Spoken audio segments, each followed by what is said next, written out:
Joe Rogan chimed in on what every single part of this country is in fact experiencing, an uptick in crime. Now, this is something we need to pay close attention to because it would be wrong to deny that there's been an increase in crime.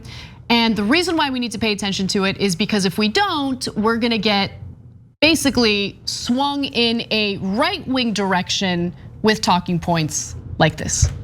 You didn't see Republicans, when we had control of the Senate, try to rig the game. Shows how the Green New Deal would be a deadly deal for the United States of America. Our systems are not racist.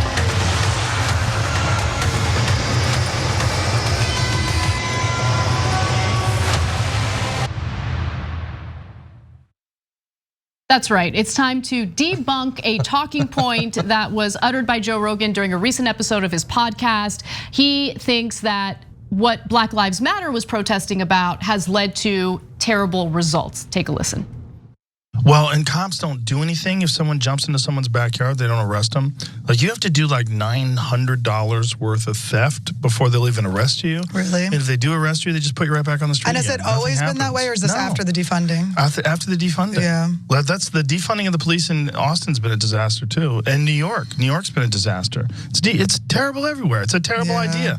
The idea that you're gonna, and also the idea that you're gonna send social workers to handle someone's domestic violence case is bananas. And there's a lot of people that don't understand violence that think that's okay.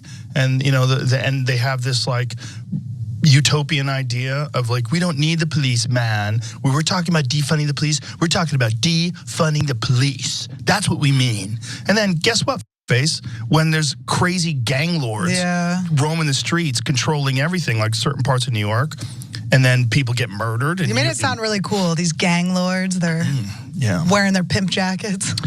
All right, so there's a lot to unpack there. Before I give you the actual evidence and what's really going on, John, I want to give you an opportunity to jump in. Yeah, it's uninformed, it's ignorant, it's uninformed and incredibly confident.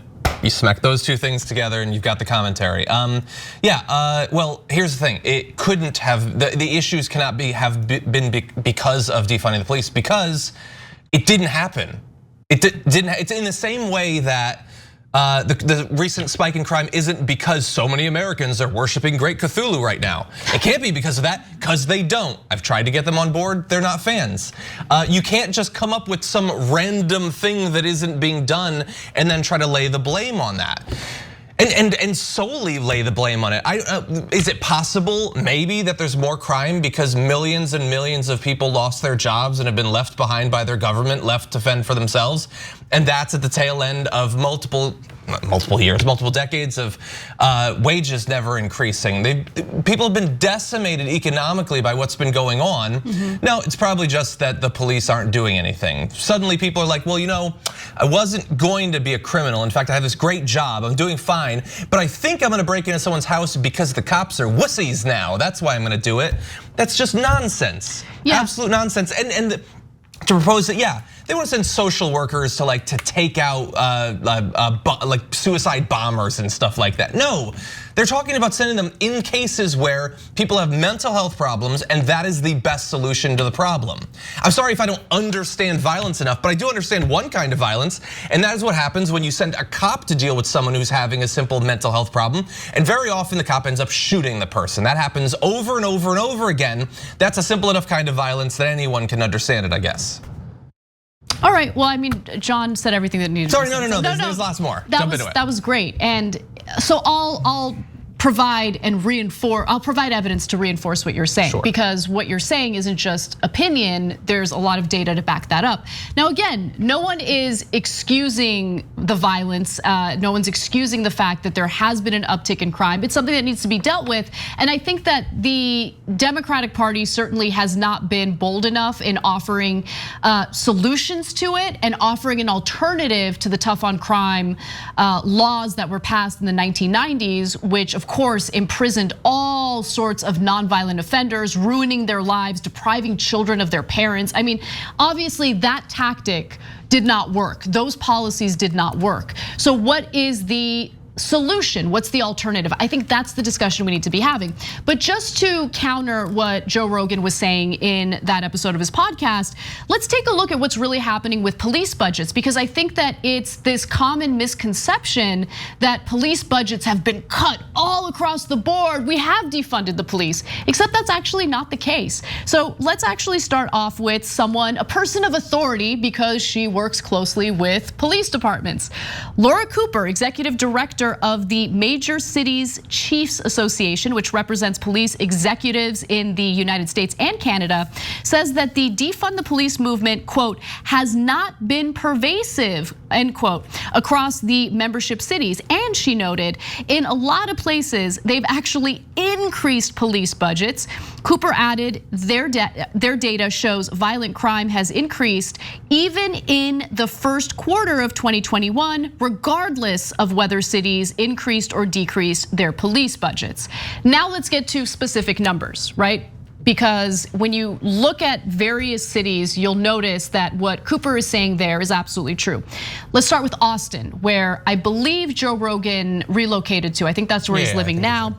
Austin hasn't technically defunded police, but the city council did vote last year to cut the police department's budget by 1/3 through measures that included reorganization.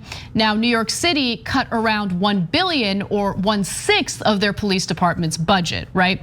So that sounds like a lot, like 1/3 of Austin's budget. They say technically because it hasn't gone into effect yet. Sure. So that's why it's relevant. Like what he's noticing right now actually has nothing to do with defunding the police, because Austin hasn't implemented the cuts to the local police department yet. They voted on it, they approved it, but it hasn't happened yet. With that said, let's go to the next graphic, which gives you a broader look. So a Bloomberg City Lab analysis of 2020 and 21 police budgets from the 50 largest cities reveals most major US cities, including those that have swung left since the 2016 presidential election, have been unwilling to make meaningful cuts.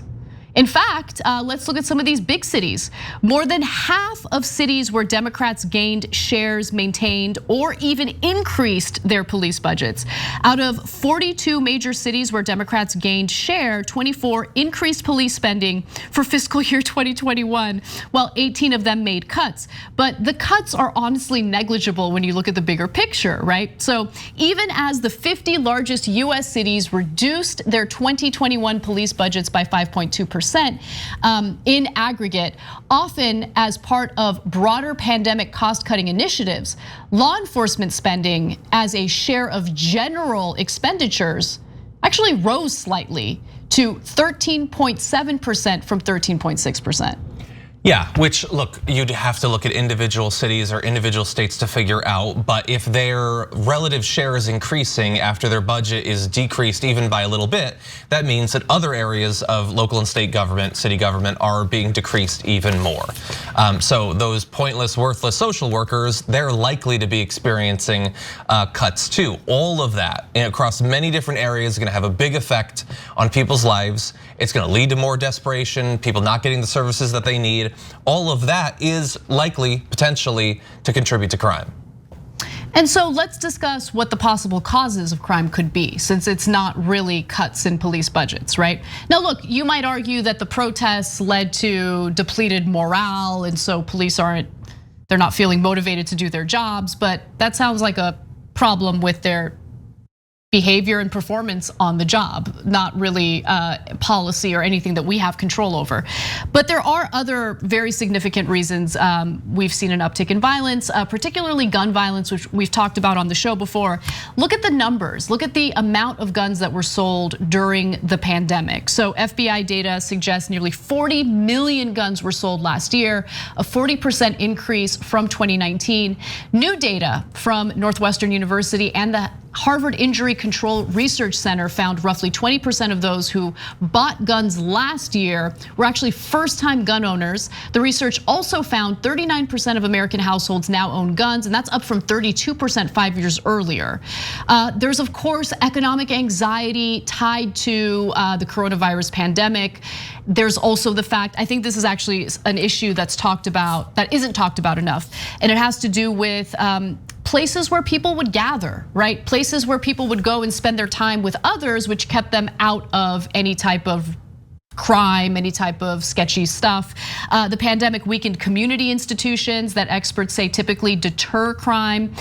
Patrick Sharkey, a sociologist and criminologist at Princeton, has said the corresponding disconnection from places like schools and pools and recreation centers all help increase the conditions that may lead to violent behavior. Roman at the University of Chicago too has argued that the disruption of routine activities for large numbers of young men in poor areas likely contributed to violence with other young men in similar situations. So I want to have a constructive, exactly. Like we need to have a constructive discussion about this, and especially those on the left who want to offer solutions to what we're experiencing, because if we don't, I guarantee you the pendulum will swing from just mere discussions about criminal justice reform to the extreme right, where we just start criminalizing any and all nonviolent behavior. Or massively fund them again. Right. I feel like that's somewhat inevitable at this point. Yeah, it's complicated. Multiple things are playing into it.